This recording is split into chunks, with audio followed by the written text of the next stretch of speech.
सुप्रभात। मैं गौरी मिश्रा, कक्षा 1-10 की छात्रा, आज आप सभी के समक्ष हमारे देश के बहुत ही महान वैज्ञानिक सर जगदीश चंद्र बोस के बारे में कुछ बातें बताने हेतु प्रस्तुत हुई हूँ।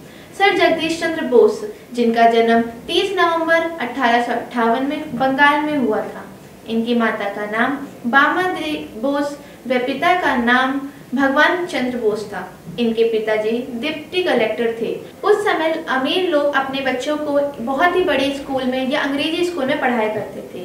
भगवान प्रसाद के पास भी बहुत पैसे थे। उसके पश्चात भी उन्होंने जगदीश चंद्र बोस को एक साधारण से स्कूल में ही पढ़ाया। उन्होंने अपनी शिक्षा पूरी करने के बाद वह लंदन चले गए। वहां से उन्होंने बीएससी की और बीए की डिग्री हासिल की। वैसे भौतिक वैज्ञानिक ही नहीं, उसके साथ साथ वे वनस्पति वैज्ञानिक भी थे। उन्होंने हमारे देश के लिए बहुत सारे योगदान दिए।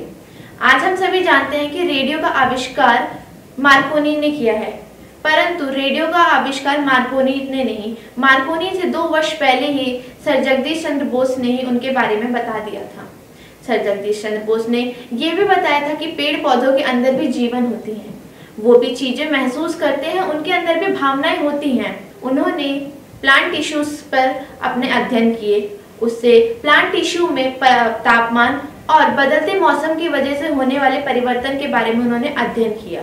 उन्होंने ये भी बताया कि पेड़ पौधों में उत्तेजना का संचार केमिकल माध्यम से ना होकर इलेक्ट्रिकल माध्यम से होता है। इसी सब के उपरांत इतने सारे संशोधन करने के बाद वो इस निष्कर्ष पर पहुंचे और कहा, पेड़ पौधों के अंदर भी भावनाएं होती हैं, वह भी चीजें महसूस करते हैं, उन्हें भी सुख और दुख का अनुभव होता है।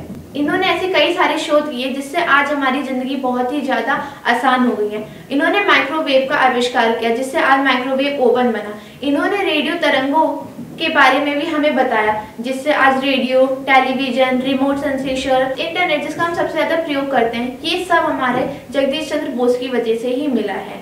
परंतु हम उनके बस एक ही आविष्कार को जानते हैं, वो ऐसे पेड़ पौधों के अंदर उन्होंने जीवन की खोज की बस। परंतु उन्होंने ऐसे कई सारे आविष्कार किए जिनके बारे में हम नहीं जानते हैं। उन्होंने उस समय इन सभी चीजों का आविष्कार किया था या इन सभी चीजों का अध्ययन किया था जिस समय हमारे देश में संशोधन ना के बराबर होता था। क्या आप सोच सकते हैं उस समय उन्होंने कैसे किया होगा? परंतु हमारे देश की उन्नति के लिए, हमारे देश की प्रगति के लिए इन्होंने ये सारे योगदान दिए और इसी योगदान के लिए उन्हें कई सारे पुरस्कार भी मिले। इन्हें रेडियो तरंगों का जनक भी कहा गया। 23 नवंबर 1937 में हमारे देश के इतने महान वैज्ञानिक सर जगदीश चंद्र बोस का देहांत हो गया। धन्यवाद।